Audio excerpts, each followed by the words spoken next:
Iraq के तानाशाह राष्ट्रपति सद्दाम हुसैन के बारे में तो आप जानते ही होंगे, जिसने करीब 2 दशक तक पश्चिमी ताकतवर देशों को हिलाए रखा। इराक में सद्दाम हुसैन की मर्जी के खिलाफ एक पत्ता भी नहीं हिलता था। उसकी ही किताब पढ़कर आज अचानक एक शख्स ने अपनी सास और पत्नी को मारने का प्लान बनाया।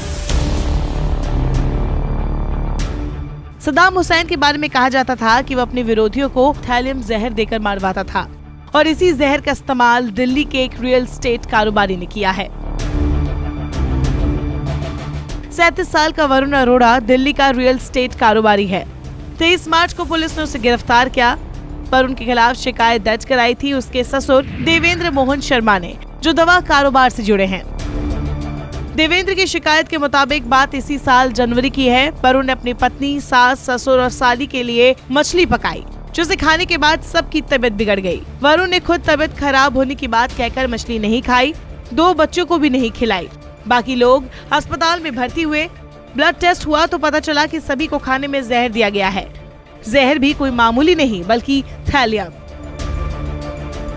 इलाज के दौरान साली और सास की मौत हो गई। पत्नी अभी भी कोमा में है। ससुर ने ठीक होने के बाद वरुण के खिलाफ 21 मार्च को शिकायत दर्ज कराई, जिसके बाद उसे गिरफ्तार किया गया। मृतकों के पोस्टमार्टम और फोरेंसिक से भी थैलियम की मौजूदगी की पुष्टि हुई है। थैलियम ऐसा जहर है जो शरीर में अचानक से कोई बदलाव नहीं करता। कई बार थैलियम का असर दिखने में कई दिन भी लग जाते हैं। इसके शुरुआती लक्षण बुखार जैसे ही होते हैं, फिर हेयर फॉल, जोड़ों में दर्द। माने कोई समझ नहीं सकता कि ये जहर के लक्षण है। जब तक कोई समझे तब तक ये पूरे शरीर में फैल जाता है। पुलिस के मुताबिक वरुण ने इसे ऑनलाइन इस बिना पर खरीदा था कि वो अपने ससुर के साथ मिलकर एक दवा पर काम कर रहा है और इसे बनाने के लिए थैलियम की जरूरत होगी।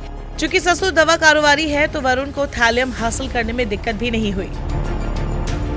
रिपोर्ट्स के मुताबिक 6 साल पहले वरुण अरोड़ा के पिता की मौत हो गई थी। इसी समय वरुण की पत्नी प्रेग्नेंट थी। वरुण का मानना था कि उनके पिता अब उनकी संतान के रूप में वापस आएंगे, लेकिन पत्नी की प्रेगनेंसी में कुछ दिक्कतें आ गई। डॉक्टर ने अबॉर्शन की सलाह दी। वरुण इसके लिए राजी नहीं था, लेकिन पत्नी ने डॉक्टर की सलाह मानकर अबॉर्शन कराया। पत्नी के घर वालों ने भी उसका साथ दिया। तभी से वरुण पत्नी और ससुराल वालों से बदला लेना चाह रहा था। बाद में वरुण और उनकी पत्नी को IVF से 2 बच्चे हुए, लेकिन वरुण की बदला लेने की चाहत बरकरार रही।